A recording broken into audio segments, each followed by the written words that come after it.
Hello दोस्तों, welcome back to uncle on wheels.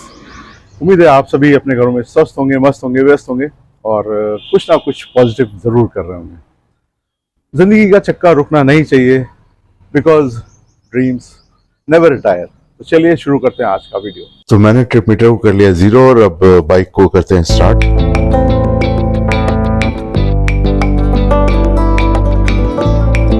आज मैं दूसरे रूट से आपको लेके जा रहा हूँ। कॉलोनी के अंदर ही है, लेकिन जो मेन रोड पे जाते थे वहां से नहीं जा रहे हैं, कॉलोनी के अंदर से जा रहे हैं। आपको दिखाई देगा काफी बहुत सारी सड़कें और थोड़ा बहुत ट्रैफिक भी होता है। आजकल हर जगह ट्रैफिक बहुत ज्यादा हो गया।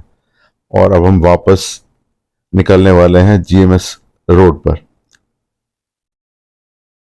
जीएमएस रोड आपको पता ही है, एक स्ट्रेच है 5 किलोमीटर लंबा। ये देखिए, यहाँ पर आपको एक पट्टालिका दिखाई पड़ेगी दाहिने तरफ में। तो ये जनरल महादेव सिंह रोड के नाम पर बनाया गया। जनरल महादेव सिंह ने इसको 1949 में बनवाया था इस रोड को, उनके नाम पर इसका नाम रखा गया। वो पहले कमांडेंट थे आईएमए के और साथ ही साथ एनडीए के भी। और इनका जन्म मैनपुरी में हुआ था, जो कि पहले फर्रुखाबाद डिस्ट्रिक्ट में था और अब मैनपुरी डिस्ट्रिक्ट में हो गया। तो उनके नाम पर ही इस सड़क का नाम जनरल महादेव सिंह रोड रख दिया गया और एक तरह से उनका सम्मान किया गया। और इंडिया की फर्स्ट रोड थी आर्मी अफसर के नाम पर। लाइट मोटर व्हीकल और कार वगैरह या हैवी मोटर व्हीकल अलाउड हैं, और सुनने में आ रहा है फ्यूचर में यहाँ पर बाइक अलाउड नहीं होगी। हालांकि उत्तराखंड गवर्नमेंट ने कहा हुआ है कि जहाँ तक टोल है वहां तक, जो आपका ग्रीन कॉरिडोर है वहां तक बाइक शायद अलाउ रखेंगे ये। लेकिन चूंकि अभी कोई ऐसा रूल रेगुलेशन बना नहीं, टोल भी स्टार्ट नहीं हुआ, तो अभी कुछ कहा नहीं जा सकता कि बाइक वालों को इसमें जाने का मौका मिलेगा या नहीं मिलेगा। लेकिन हाँ, उत्तराखंड गवर्नमेंट ने एक आश्वासन दिया है कि टोल तक, या ये कह लीजिए ग्रीन कॉरिडोर जितना है 12 किलोमीटर का, वहां तक गवर्नमेंट अलाउ रखेगी टू व्हीलर्स वालों को। चलिए फिलहाल जो मौका मिला इसका फायदा उठाया जाए। बस मेरी कोशिश होती है मैं जहां भी जाऊं और जितना आसानी के साथ वीडियो आपको बना पाऊं। और खास चीज आज ये थी, मैंने कहा देखो मेरा पोको M2 Pro, जो कि काफी पुराना फोन है, 5-6 साल पुराना हो गया है और अभी भी काम कर रहा है। और इसकी मेमोरी बहुत कम है, 64 GB एंड 4 GB। मतलब रैम इसकी 4 GB है और सिर्फ 1 GB एडिशनल रैम हो जाती है, वर्चुअल रैम। तो आप 5 GB कह सकते हैं और 64 GB की स्टोरेज है। तो मुझे बार बार वीडियो डिलीट करने पड़ते हैं, बनाना थोड़ा सा मुश्किल होता है। तो एक तो ये मुश्किल है इस फोन के अंदर, और बैटरी हालांकि 5000 mAh की है, लेकिन 6 साल में थोड़ी सी बैटरी वीक तो पड़ती ही है। तो बहुत ज्यादा रिकॉर्ड आप इसमें मेरे ख्याल से नहीं कर सकते। अगर आप कंटिन्यूसली रिकॉर्ड करेंगे तो मुझे लगता है कि ये 3-3.5 घंटे से ज्यादा रिकॉर्ड कर पाएगा। ये मैं 5-5.5 साल पुरानी बात बता रहा हूँ। नया फोन होता तो शायद 6 घंटे इसका रिकॉर्डिंग टाइम हो जाता, और अगर आप इसको 4K में रिकॉर्ड करेंगे तो थोड़ा सा टाइम और कम होगा।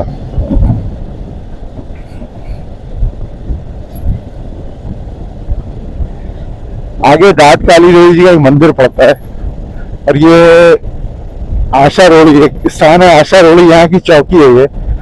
तो इस चौकी में आप देख पा रहे हैं बहुत सारे बैरिकेडिंग लगा रखी है यहाँ पर, ये ताकि कोई भी अवांछित या कोई इलीगल चीज ना जा पाए या गलत तरीके से कोई ना जाए। ये देखिए पहाड़ काटे गए, ऊपर पेड़ काटे गए, तब ये ग्रीन कॉरिडोर 1033। ये नंबर जो है ना, ये याद रखिए। कभी भी आप जा रहे हो, कोई भी इमरजेंसी हो, तो ये टोल फ्री नंबर 24/7 कभी भी आप इसको मिला करके और अपनी जो भी मुश्किल है, कई बार किसी गाड़ी का, हालांकि आप पेट्रोल वगैरह लेके चलेंगे, सारी चीजें लेके चलते हैं, पानी, पेट्रोल, बट इमरजेंसी कभी भी आ सकती है। तो आप इस इमरजेंसी लाइन का फायदा उठा के हेल्प मांग सकते हैं। एक और board, do not feed monkeys,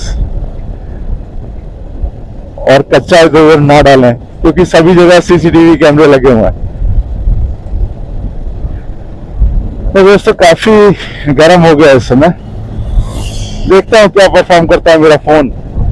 fog area अभी तो नहीं, लेकिन आज सर्दियों में ये इलाका फॉग वाला हो जाता है। ये ऊपर आप बोर्ड में देख पा रहे हैं, डाट काली देवी, सहारनपुर, दिल्ली। अब देखिए, ये मैंने आपको पिछले ब्लॉग में दिखाया था कि यहाँ से रास्ता सीधे जा रहा है, जो कि हम लोग पहुंच जाते हैं ग्रीन कॉरिडोर में आगे की तरफ, दिल्ली की तरफ, इस टनल के अंदर। लेकिन आज मैं इधर नहीं जाऊंगा, क्योंकि आज मैं जा डाट काली की तरफ। तो मैं डाट काली आपको दिखा देता हूँ। मैं ये तो मैंने दिखाई दी, अगर आपको ये देखना हो तो इसके लिए आप ब्लॉग देख सकते हैं मेरा पिछला।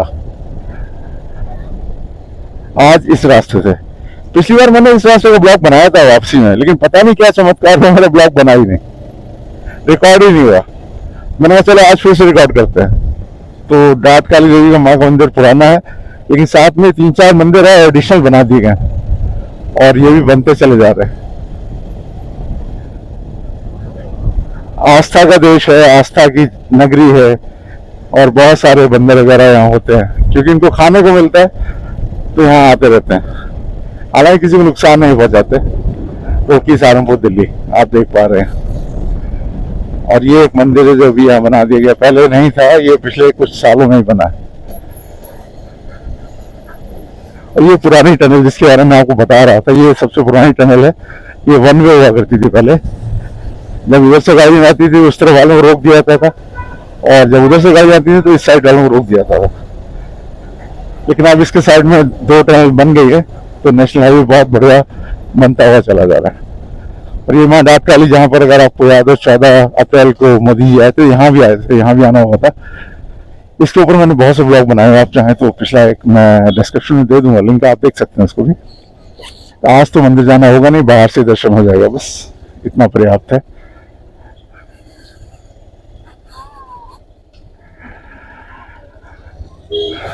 ये है माँ डाट काली। और पहले आप वाया सहारनपुर जाते थे इसी मंदिर के माध्यम से, और अब तो सीधे होकर जाएंगे आप, यहाँ से नहीं जाना होता। चलो जी,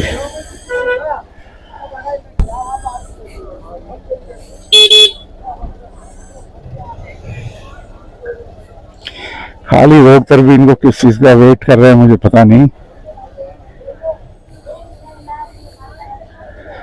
अब यहाँ से 56 किलोमीटर सहारनपुर है, तो मैं आज चलूंगा पुरानी रोड की तरफ। नई रोड मैंने आपको दिखाई दी थी।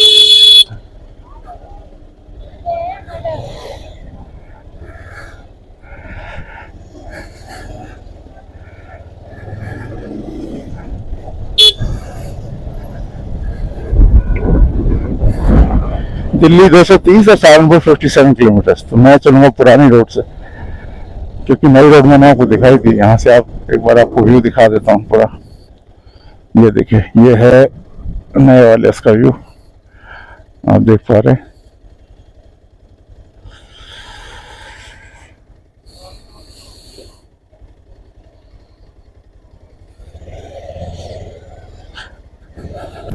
अब ये देखना पुरानी रोड अभी इस्तेमाल हो रही है नहीं हो रही है, या क्या हुआ इसका, क्या उसका भी कुछ जीर्णोद्धार हो रहा है नहीं हो रहा है।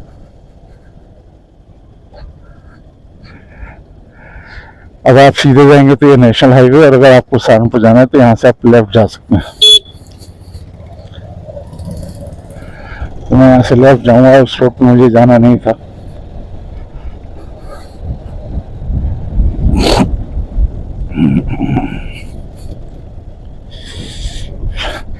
यहाँ से वापस भी जा सकते हैं, यहाँ जाएंगे यहाँ से वापस आएंगे, मुझे यहाँ नहीं जाना, मैं भी चलूंगा सहारनपुर साइड में। पुरानी रोड काफी बुरी हाल में, हालांकि कंस्ट्रक्शन अभी चल रहा है शायद इस पर भी, काफी बुरे हाल में है।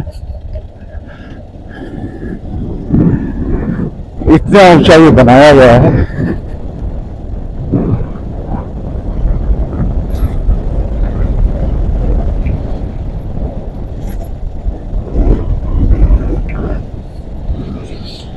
पिछली बार मैं आपको नेशनल हाईवे ऊपर से लेके गया था, लेकिन आज यहाँ से लेके जा रहा हूँ कि ये निकलने के लिए थोड़ा सा नैसर्गिक है। यहाँ पे आपको नेचुरल चीजें ज्यादा देखने को मिलती हैं, जंगल वगैरह भी दिखता है दोनों तरफ।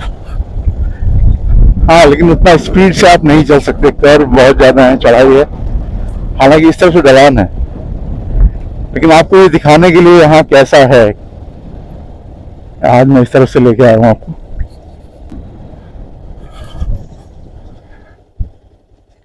ये देखिए,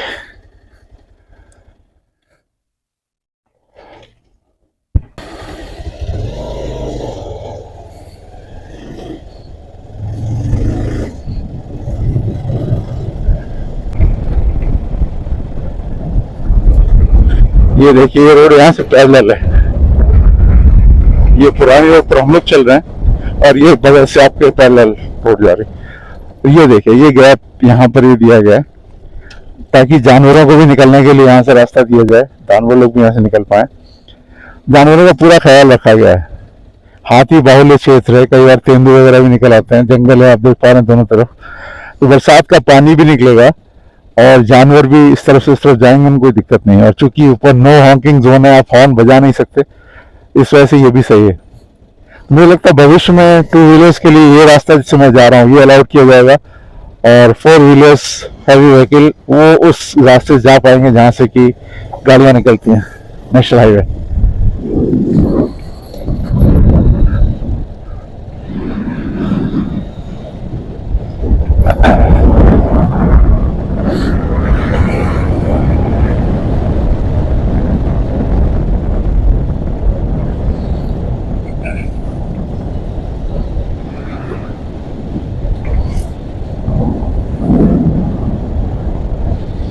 खूबसूरती दोस्तों आपकी आंखों में होती है। आप चाहें तो पेड़ों में खूबसूरती देख सकते हैं, आप चाहें तो पत्थरों में भी देख सकते हैं। ये देखिए, यहाँ से लुक आएगा, बढ़िया सा लुक।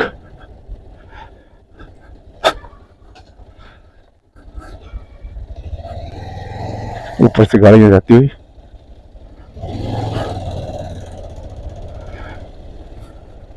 एक चीज मैं आपसे बताना चाहूंगा दोस्तों, जब भी आप घर से निकलें, गाड़ी का टायर प्रेशर, पेट्रोल, और अगर आपको कोई मेडिकल प्रॉब्लम है तो दवाइयाँ वगैरह लेके निकलिए। अदरवाइज बेसिक दवाइयाँ तो लेके चलिए, पानी की बोतल, कुछ खाने पीने के लिए 1-2 नमकीन या मीठे बिस्किट्स।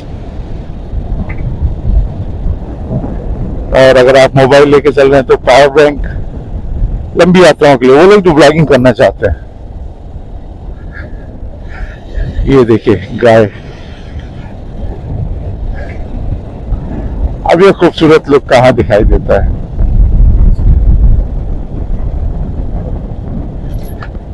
बिल्कुल पैरेलल जाता हुआ ब्रिज, नया कॉरिडोर।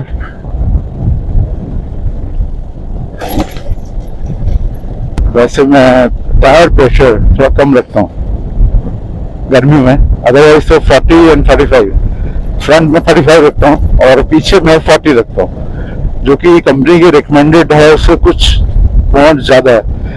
लेकिन मेरे हिसाब से अगर आपको अच्छा एवरेज चाहिए और गाड़ी में ज्यादा बम्प्स वगैरह नहीं चाहिए और टायर की कंडीशन भी सही चाहिए, तो मेरे हिसाब से जो मैं बता रहा हूँ उतना सही है। लेकिन अभी मैंने टायर प्रेशर कम किया हुआ है, 29 मैंने रखा आगे वाले में, फ्रंट में, और पीछे वाले में रखा मैंने 38 या 39 था, कि गर्मी में थोड़ा सा टायर प्रेशर अपने आप बढ़ जाता है, तो सेफर साइड। और एक चीज मैं आपको और बताऊं, हर टायर की अपनी एक कैपेबिलिटी होती है कि मैक्सिमम कितना लोड बियरिंग कैपेसिटी है इसकी और हाईएस्ट स्पीड क्या है जो सेफ है इसके लिए। तो ये सारी बातें आपके टायर के ऊपर दी होती है। तो अगर आप लोग कहेंगे मैं उस पर एक वीडियो कभी जरूर बना दूंगा। तो अगर आपको लगता है कि आप ये सारी बातें जानना चाहते हैं तो आप प्लीज कमेंट करके मुझे बताइएगा, ताकि मैं आपके लिए एक अच्छा सा वीडियो बनाऊं सिर्फ टायर्स के ऊपर। किस तरह के टायर, अलग अलग टेरेन में आपको अलग अलग तरह के टायर की जरूरत होती है, और किस तरह के टायर आपको होने चाहिए, किस ग्रेड का होना चाहिए, और वगैरह वगैरह। और कई बार ओवर साइज भी टायर लोग इस्तेमाल करते हैं, करना चाहिए नहीं करना चाहिए, बहुत सारी चीजें हैं।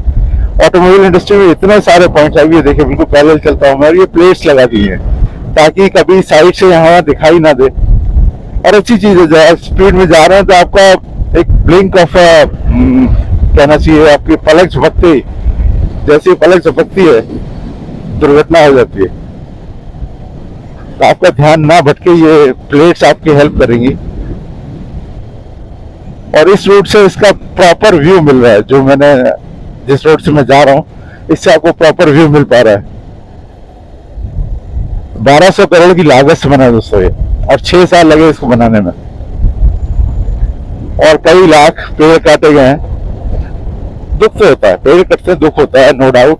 टेम्परेचर भी बढ़ता है, जब आप पेड़ लगाएंगे तो अगले पेड़ बढ़ने में ही आपका कई साल लग जाते हैं, इतने पुराने पेड़ होते हैं। लेकिन विकास या कह लीजिए जब भी कुछ नया होता है हर चीज की एक कीमत आपको चुकानी पड़ती है, तो ये कीमत भी चुका ही रहे हम लोग।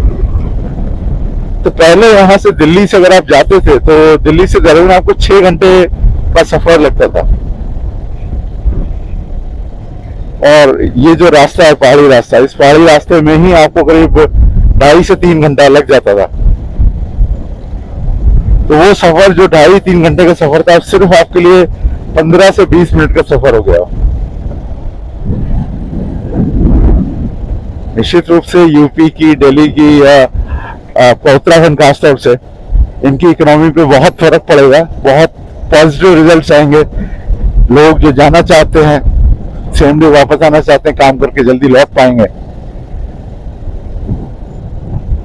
और खासतौर से वीकेंड पे। बस एक फर्क ये रह गया कि जितना आपको इससे पहुंचने में फायदा हुआ, लोगों को तकलीफ अब ये है कि यहाँ तो ठीक है आप 2 घंटे में 2.5 घंटे में दिल्ली से पहुंच जाते हैं, लेकिन देहरादून क्रॉस करने में आपको, अगर आप देहरादून से मसूरी जाना चाहते हैं, कई बार आपको 5-6 घंटे लग जाते हैं।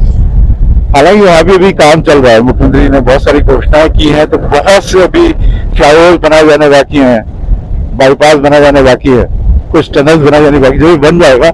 लेकिन ये पूरा लंबा प्लान है जो कि 2041 तक के लिए, और इतनी लंबी ये देखिए जेसीबी लगी रहती है, तो 2041 तक, उसके बाद आप कह सकते हैं सुचारू रूप से आवागमन हो जाएगा। लेकिन साथ में ये भी कह सकते हैं पॉपुलेशन का भी पता नहीं,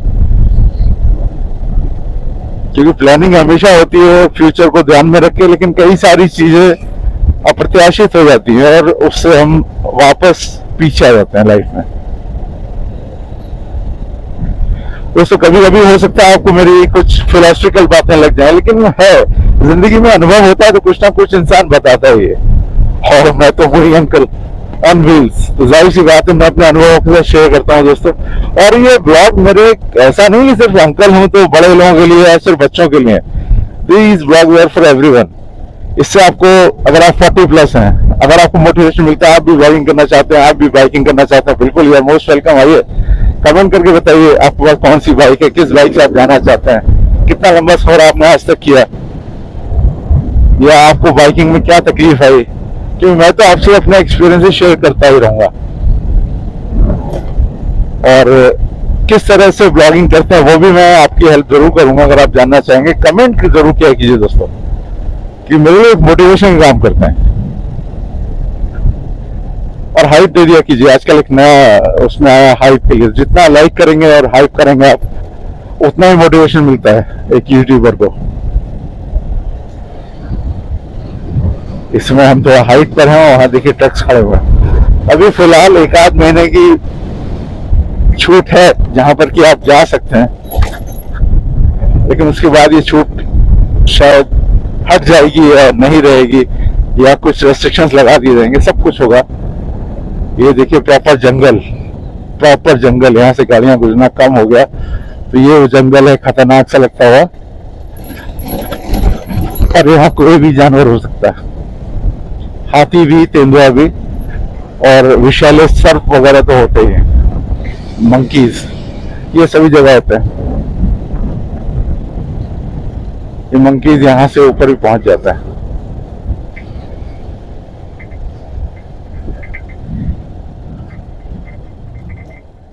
ये पुराना पुल,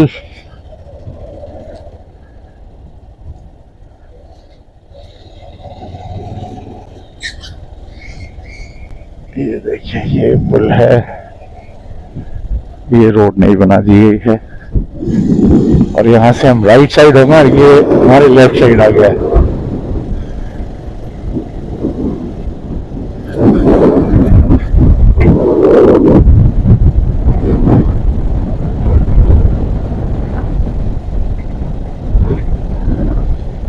चलने का नाम जिंदगी, चलते ही रहना चाहिए, और आपके लिए मैं ब्लॉग बनाता ही रहता हूँ।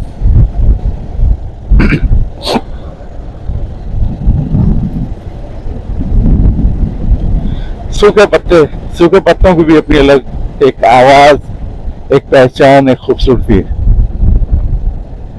सहारनपुर 48 एंड रुड़की 50 किलोमीटर से यहाँ से भी।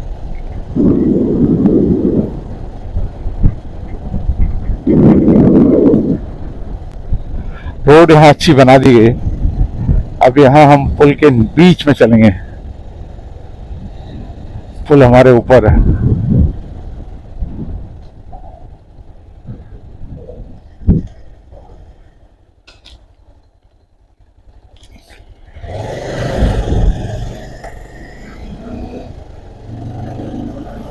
रोड तो काफी लंबा है, अगर यहाँ से मैं सहारनपुर तक जाऊंगा तो बेहतर होगा मैं उससे पहले ही कहीं से वापस हो लूं।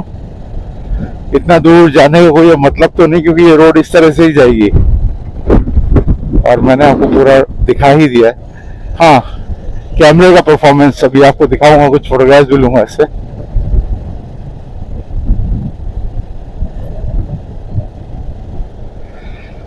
अभी अपने घर से मैं करीब करीब 19.8 किलोमीटर, 20 किलोमीटर आ चुका हूँ। तो अपने घर से 20 किलोमीटर में आ गया हूँ। चलिए यहाँ से 5 किलोमीटर आगे तक और चलते हैं, वहां से फिर वापस, क्योंकि ये रूट जाएगा सहारनपुर। सहारनपुर मुझे जाना नहीं।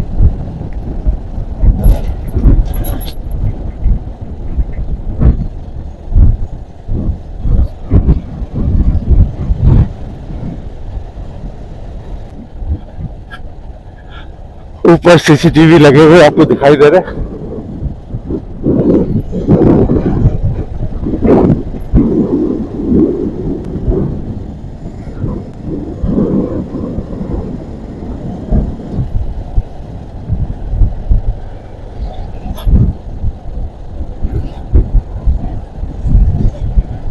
और इस समय 2:30 बजा हुआ है, तो 2:30 से 3:30 बजे के बीच में सबसे ज्यादा टेम्परेचर होता है दोस्तों। यहाँ से दिल्ली 227 किलोमीटर, सहारनपुर 47 और रोकी 49 किलोमीटर है।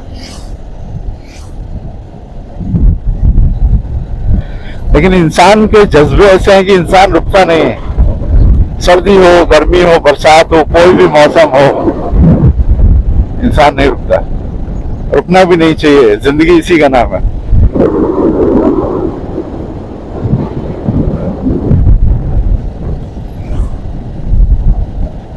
बस हाँ, ये जरूर है कि आप गर्मी से जरूर बचें। अगर आप गर्मी में बाहर निकलते हैं, लू लग सकती है। गर्मी कितनी भी लगे, फुल स्लीव की शर्ट पहन के चलें, गला ढक के चलें, हेलमेट वगैरह लगा के चलें, और अगर कोई एक्सपोजर है तो सनस्क्रीन वगैरह लगा के चलें। पानी की बोतल जरूर साथ रखिए, हालांकि आज मैं नहीं लाया हूँ। कमाल की बात तो ये है, मैं इसलिए लाया, मैंने कहा चलो पी के निकलते हैं, और मुझे आधे घंटे वापस लौटना है, तो जरूरत शायद नहीं पड़ेगी। और दोस्तों, रास्ते की सबसे बड़ी खूबी, रास्ते कभी खत्म नहीं होते। There is no end to roads. पहले यहां से ही आ गया मोहन से ऊपर तक पहुंचने में बहुत टाइम लग जाया करता था।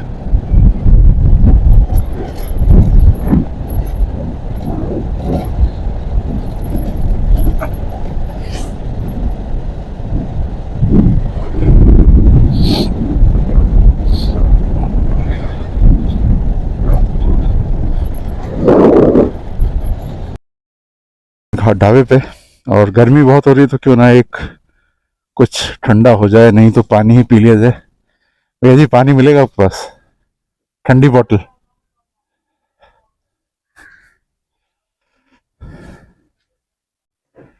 कितने की? 20।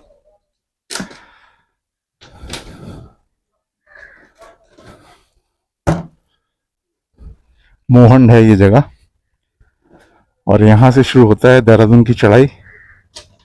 पहले कितना घंटा लगता था यहाँ? 2.5 घंटा, 3 घंटा देहरादून का? पहले ऐसा पहले सिंगल रोड था, है? ज्यादा था तो टाइम लगता था। नहीं, जैसे चढ़ाई थी ना, लंबी थी, 2 घंटा, 1 घंटा, 1.5। भाई साहब, यहाँ से देहरादून 15 किलोमीटर है। हाँ नहीं, चढ़ाई जब थी ना, चढ़ाई में कितना टाइम लग जाता था? 1 घंटा। ना ना, 60 मिनट तक है ये, 10 किलोमीटर। अच्छा, 10-15 मिनट में पहुंच जाते हैं। टोटली देहरादून पहुंचने के लिए अगर आप मीडियम स्पीड में चले 30-35 अच्छा अच्छा। तो कोई टाइम था, कोई जमाना था जब पहले पुरानी वाली सुरंग चलती थी, तब लगते थे 2.5-3 घंटे। हाँ, वही बात कर रहा हूँ मैं। वो तो अब तो सब जगह सुरंग बन गई है, तो रोड ही बहुत बढ़िया हो गया। नहीं, पहले की बात कर रहा हूँ, पहले इतना टाइम लगता था ना। लगता था वैसा 3 घंटे 4 घंटे में। हाँ वही वही वही। तब सिंगल फिल्म हुआ करती थी पुरानी वाली। अब उसके अलावा 3 फिल्म और बन गई है। हाँ चलिए, आपका शुभ नाम जान सकता हूँ? हाँ जी, मेरा नाम उमेश कुमार है। है उमेश कुमार। उमेश कुमार। उमेश कुमार जी, आपको मैं वीडियो में डाल दूं, कोई दिक्कत तो नहीं? मैं यूट्यूब पे वीडियो बनाता हूँ, है ना? कोई प्रॉब्लम तो नहीं?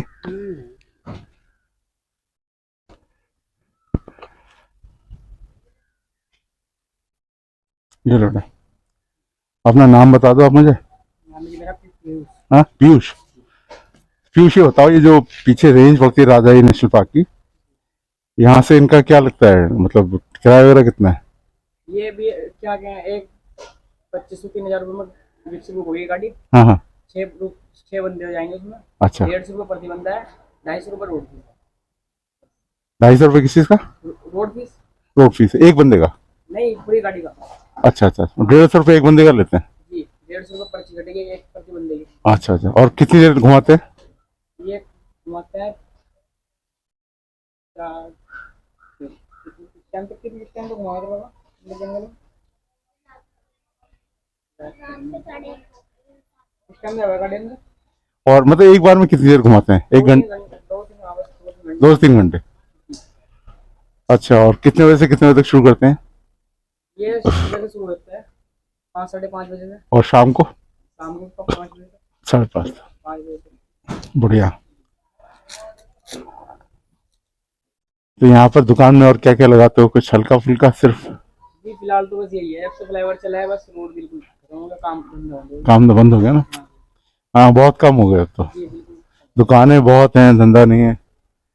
क्या नाम, क्या शॉप का? नाम बताया आपको, पीयूष है मेरा। शॉप का नाम? शॉप का नाम उदित टी स्टॉल। उदित टी स्टॉल। उदित टी स्टॉल। तो दोस्तों, आजकल इस तरह की शॉप्स आप देख रहे हैं कि इनके ऊपर बिजनेस का भी फर्क पड़ा है। तो अगर यहाँ से गुजरें तो हर शॉप पे थोड़ी देर के लिए रुक के कुछ ना कुछ लीजिए, किसी का भला होगा, आपका भी भला होगा। Thank you.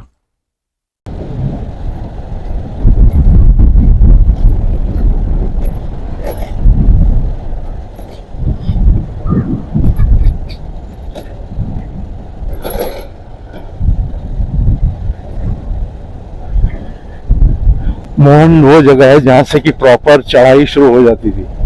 हालांकि चढ़ाई पहले भी थोड़ी थोड़ी है, लेकिन मोहन से बहुत ज्यादा चढ़ाई होती थी, और उतना जगह क्रॉस करने में आपको 1.5-2 घंटे लगते, 2.5 घंटे लगते थे।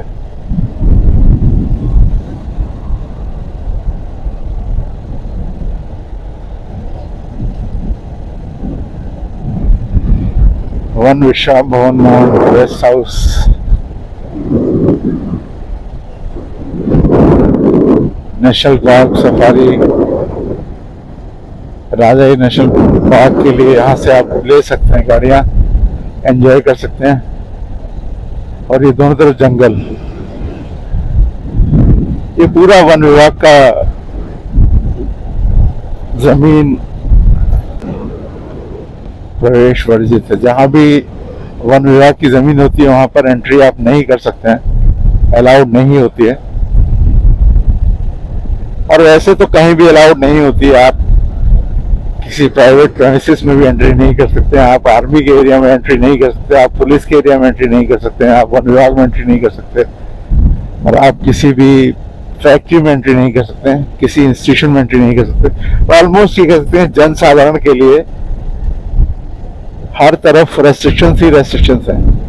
Until unless you become some extraordinary person, or you become a celebrity, or you become power figure, उसके बाद आपके लिए रास्ते आसान हो जाते हैं, जिंदगी आसान हो जाती है, और कोई बंधन आपके लिए नहीं होता।